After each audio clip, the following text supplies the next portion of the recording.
Bonjour à tous. Je suis vraiment très heureux de pouvoir utiliser cette vidéo pour garder le contact et puis pour être en communion d'esprit avec chacun des membres de la paroisse. Alors pour moi c'est une nouveauté d'utiliser ce moyen. Alors en ce dimanche, voilà, je vous salue bien fraternellement au travers de l'écran.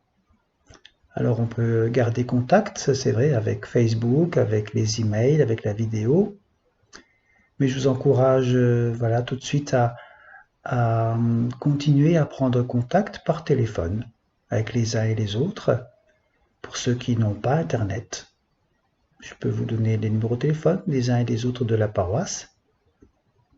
Et pour avoir vécu tous différents appels auprès des uns et des autres, je peux vous assurer combien que entendre une voix, eh bien, ça réchauffe le cœur et ça apaise l'esprit.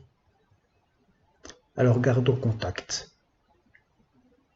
Suite aux mails que j'ai pu envoyer, j'ai eu des réponses très encourageantes. Il y a eu des personnes qui étaient prêtes à aider d'autres, pour faire les courses par exemple. D'autres ont même imprimé les prières et les ont déposées dans la boîte aux lettres d'autres. Alors oui, continuons à être solidaires, continuons à faire du bien autour de nous, continuons à prier les uns pour les autres. Apportons auprès du Seigneur tous ceux qui travaillent pour nous. Apportons auprès du Seigneur ceux qui nous gouvernent pour les décisions graves qu'ils sont en train de prendre en ce moment. Prions, intercédons pour notre pays. Il en a besoin. Et pour notre monde. Alors j'aimerais, pour finir, vous partager cette parabole, cette prière, au travers de cette mésange. Un texte, une prière qui nous parle d'une mésange, la foi de mésange. Père, elle est venue comme tous les matins se poser sur le perchoir que j'ai installé sous notre balcon. Elle a fouillé la neige, fouillé partout, elle a cherché, cherché encore, mais sans succès.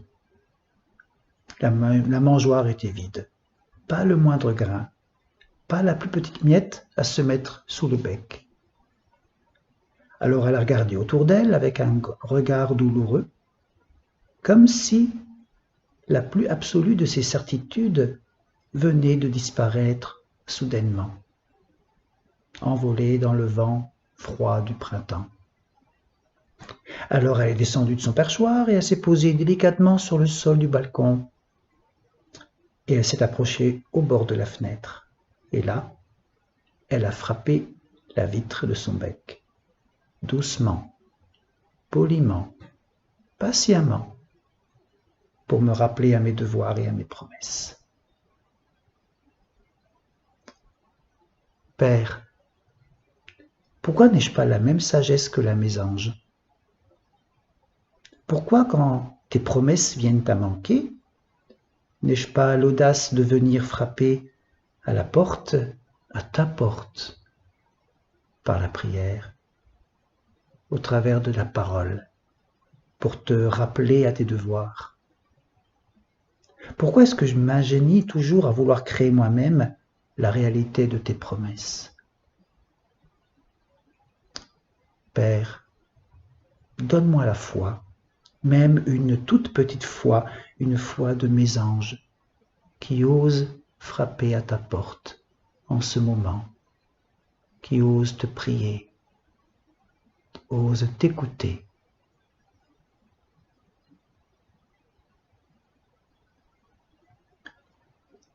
Et je vous invite ensemble à prier cette prière que Jésus nous a laissée.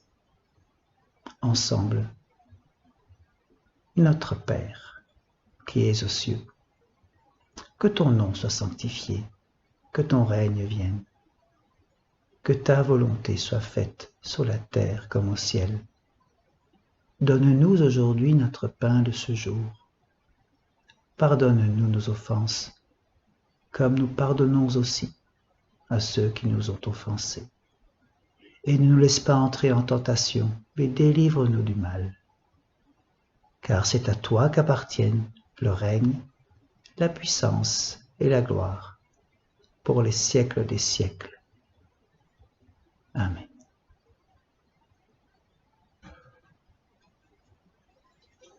Et puis, je vous laisse avec cette parole d'envoi dans 1 Thessaloniciens au chapitre 5. Donnez du courage à ceux qui n'en ont pas beaucoup. Soutenez les faibles. Soyez patients envers tous. Personne ne doit rendre le mal pour le mal, mais cherchez toujours à faire le bien entre vous et avec tous. Soyez toujours joyeux, priez sans cesse et remerciez Dieu en toute occasion. C'est ce qu'il attend de vous qui êtes unis à Jésus-Christ.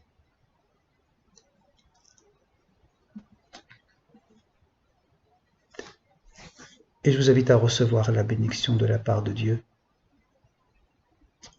Que la grâce de Dieu soit sur votre maison, là où vous êtes confinés. Que cette maison, que ce lieu soit un sanctuaire de repos, de renouvellement, un havre de paix où demeure la joie et les rires, un lieu où s'exprime l'amour et le respect mutuel. Le Seigneur vous bénit et il vous garde. Vous pouvez être sûr de son soutien et de sa paix. Amen. Et je vous souhaite un bon dimanche. Et puis à bientôt. Ciao, ciao.